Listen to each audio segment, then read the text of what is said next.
ଚପଟଖଣ୍ଡାଠାରେ ହେବ ରେଳ ଇଞ୍ଜିନ ମରାମତି ପ୍ରକଳ୍ପ।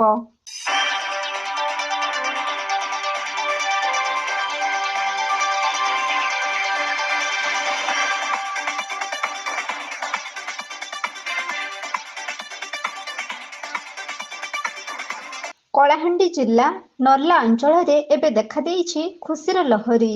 ୟୁପିଏ ସରକାର ସମୟରେ ମମତା ବାନାର୍ଜୀ ରେଳମନ୍ତ୍ରୀ ଥିବାବେଳେ ଏହି ଅଞ୍ଚଳରେ ଏକ ରେଳ ୱାଗନ କାରଖାନା ବସିବା ପାଇଁ ସ୍ଥିର କରାଯାଇଥିଲା।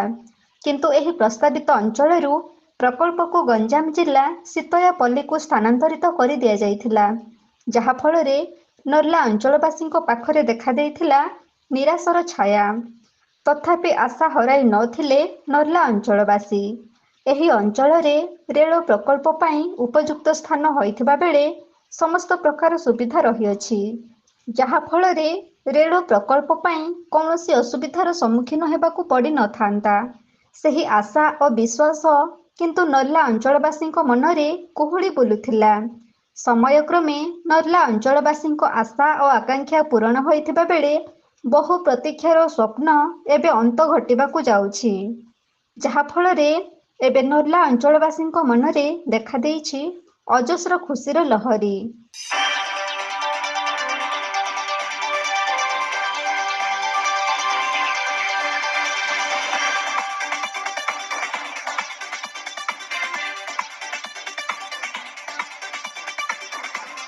କଳାହାଣ୍ଡି ଜିଲ୍ଲାର ନର୍ଲା ଅଞ୍ଚଳ ନିକଟରେ ଥିବା ଚପଟଖଣ୍ଡାଠାରେ ରେଳ ଇଞ୍ଜିନ ମରାମତି ପ୍ରକଳ୍ପ ପାଇଁ ରେଳ ବିଭାଗ ପକ୍ଷରୁ ଟେଣ୍ଡର ପାଇଁ ବିଜ୍ଞପ୍ତି ଜାରି କରାଯାଇଛି। ସୂଚନା ଅନୁସାରେ ଗତ 4 ତାରିଖରେ ରେଳ ବିଭାଗ ତରଫରୁ ନର୍ଲା ଅଞ୍ଚଳରେ ହେବାକୁ ଥିବା ରେଳ ଇଞ୍ଜିନ ମରାମତି ପ୍ରକଳ୍ପର ଟେଣ୍ଡର ପାଇଁ ବିଜ୍ଞପ୍ତି ଜାରି କରାଯାଇଛି। ଏହି ଖବରକୁ ସର୍ବପ୍ରଥମେ କଳାହାଣ୍ଡି ସାଂସଦ ମାଳବିକା ଦେଓ ମୋବାଇଲରେ ପୋଷ୍ଟ କରିଥିଲେ। ସେହି ପୋଷ୍ଟକୁ ନର୍ଲା ରେଳ ସୁରକ୍ଷା ସମିତିର ସଭାପତି ପ୍ରଦୀପ କୁମାର ନାୟକ ପୁଣି ଥରେ ପୋଷ୍ଟ କଲା ପରେ ନର୍ଲା ଅଞ୍ଚଳବାସୀଙ୍କ ଖୁସି କହିଲେ ନ ସରେ। ଦୀର୍ଘ 13 ବର୍ଷର ପ୍ରତୀକ୍ଷା ପରେ ସେହି ଅଞ୍ଚଳରେ ରେଳ ଇଞ୍ଜିନ ମରାମତି ପ୍ରକଳ୍ପର ସ୍ୱପ୍ନ ଏବେ ନର୍ଲା ଅଞ୍ଚଳବାସୀଙ୍କ ପୂରଣ ହେବାକୁ ଯାଉଛି। ଏହି ପ୍ରକଳ୍ପର କାର୍ଯ୍ୟ ଆରମ୍ଭ ପାଇଁ ରେଳ ବିଭାଗ ପକ୍ଷରୁ ଟେଣ୍ଡର ପାଇଁ ବିଜ୍ଞପ୍ତି ଜାରି ହୋଇଥିବାରୁ ନର୍ଲା ଅଞ୍ଚଳବାସୀ ଖୁସିରେ ବିଭୋର ହୋଇଯାଇଥିବା ଦେଖିବାକୁ ମିଳିଛି।